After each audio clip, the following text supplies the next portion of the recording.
It rarely begins with a dramatic moment. Most people can't pinpoint the exact day it started. Somewhere between being a child and becoming an adult, you quietly learned a lesson you never meant to learn. That comfort had to be earned. That affection had conditions. That love wasn't a given, but a reward. Maybe it was the way a parent sighed when you asked for too much. Maybe it was the disappointment in their eyes when you expressed a feeling they didn't know how to handle. You didn't understand their rules, only the consequences. And each time you sensed disapproval, something inside you tightened. So you made a silent promise. Don't upset anyone. Don't take up space. Don't be a problem. That's where people-pleasing begins. Not as generosity, but as survival.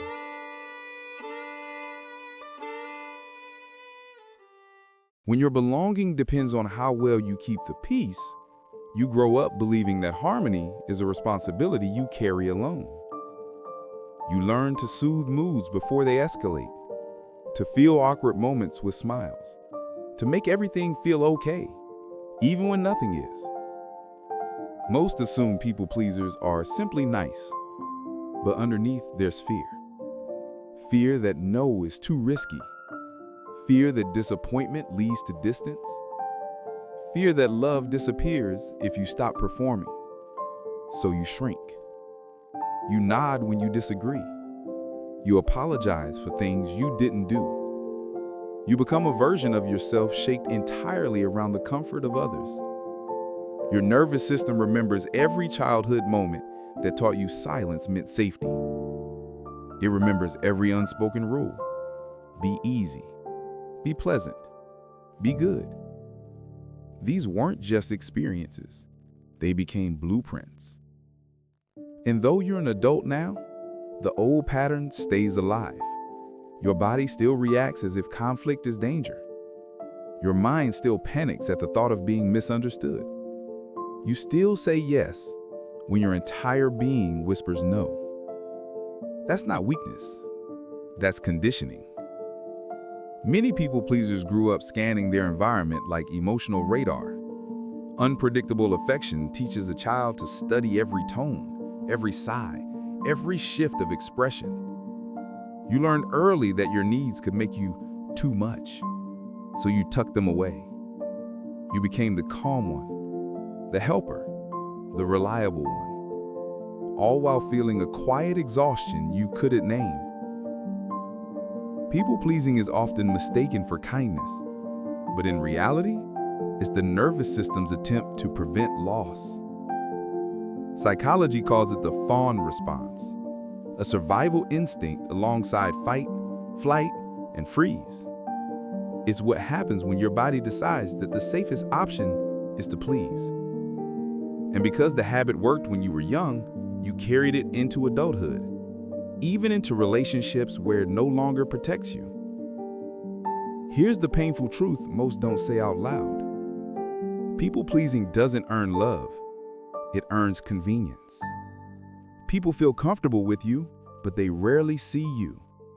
You give and give, hoping someone will finally give back. But affection built on your silence is not affection. It's dependence on your compliance. So how do you break free? You begin by acknowledging the truth. Your childhood shaped your patterns, but it does not have to shape your future. You can love your parents and still admit the ways they fell short. You can forgive without pretending nothing hurt. Healing starts not by blaming them, but by understanding yourself. Every time you swallow your needs to keep someone else comfortable, you repeat the story you were taught, but you can write a new one. Boundary setting isn't cruel. Saying no isn't disrespect. Disappointing someone isn't failure. It's self-respect. Because love, real love, does not require you to disappear. Yes, choosing yourself feels terrifying at first. You'll second-guess your boundaries. You'll feel guilty for speaking up. You'll want to return to your old familiar patterns. but every small act of honesty rewires something inside of you. Every moment you stay true to yourself teaches your nervous system that you're not in danger anymore. This is how you reclaim yourself, not by becoming someone new, but by returning to who you were before fear taught you to shrink. Your sensitivity is not a flaw. Your empathy is not weakness. The goal isn't to stop caring. It's to care without abandoning yourself. You can be kind without being controlled. You can help others without losing your energy. You can love without sacrificing your identity. Healing from people-pleasing is like learning a new emotional language. At first, it feels clumsy, but with every boundary, you gain clarity. With every honest no, you create space for a true yes. And yes, people will react.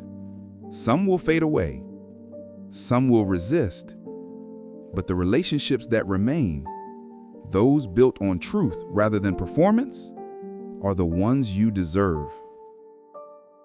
Eventually, you begin to notice a shift. Stillness no longer feels dangerous. Peace no longer feels suspicious. You stop apologizing for existing. You stop chasing approval. You begin liking yourself, maybe for the first time. Because people-pleasing was never about them. It was about a younger version of you begging to feel safe. Now you get to be the one who protects that version. You get to become the adult who says, you don't have to earn love. You already deserve it. Healing begins with small choices. A breath before you over-explain. A pause before you rush to fix something. A gentle refusal when your body says no. One honest moment at a time, you rebuild your life.